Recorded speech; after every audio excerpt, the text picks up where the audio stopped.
తులారాశి వారికి 2026 ఏప్రిల్ మాసం ఎలా ఉంది? మొదటి వారంలో ఈ తులారాశి వారికి మొదటి వారంలో చాలా బాగుంది. 2-3 వారాల్లో సామాన్య ఫలితాలుగా ఉంది. 4వ వారంలో భిన్నమైనటువంటి పరిస్థితులు కనబడుతున్నాయి. 4వ వారం ఏప్రిల్ 4వ వారంలో మొదటి 3 రోజులు తీవ్రమైన నష్టాలు ఉంటాయి. ఈ నదులకి స్నానానికి వెళ్తారు కదా, నదులకు కానీ బావుల దగ్గర కానీ పాపం పిల్లల్ని జాగ్రత్త చూసుకోండి, ఎందుకంటే ప్రమాదంలో పడే అవకాశాలు ఎక్కువగా ఉన్నాయి. అలాగే వాహనాలు కూడా మీరు వారి వయసు తగ్గట్టుగా వాహనాలు ఇప్పించండి, వాళ్ళు కూడా ప్రమాదంలో పడే అవకాశం, యాక్సిడెంట్స్ కానీ ప్రమాదంలో కాస్త దుర్వార్త శ్రవణలు ఎక్కువ ఉన్నాయి, జాగ్రత్తగా ఉండండి. ఏమాత్రం అనుకూలంగా లేదు.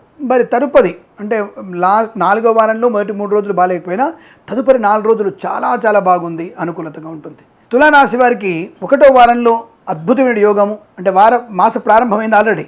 ఈ మాసంలో ఫస్ట్ వీక్ మీకు చాలా మంచి ధనము, ఆనందం, ఆరోగ్యం, ఐశ్వర్యం, సుఖము, సంతోషం, బంధుమిత్రులతో అనుకూలత, ఆనంద యోగాలు, ఇలా అనేక రకాల శుభయోగాలు పొందుకునే అవకాశం ఉంది. 2వ వారంలో కాస్త యావరేజ్ ఫలితాలు, 3వ వారంలో కూడా యావరేజ్ ఫలితాలు. But there is no negative. జాగ్రత్తగా ఉండే ప్రయత్నం చేయండి.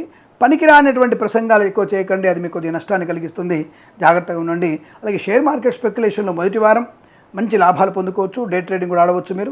4వ వారంలో ఆఖరి 4 రోజులు మీకు శుభయోగాన్ని కలిగిస్తుంది. కొత్త వస్తువులు కొనుగోలు చేయొచ్చు. ఉద్యోగంలో, వృత్తిలో, కుటుంబ పరంగా అన్ని రకాల అనుకూలతలు, విద్యా లాభం, ఉద్యోగ లాభం, విదేశాలు వెళ్ళవచ్చు. బట్ 2-3 వారాల్లో జాగ్రత్తగా ఉండండి.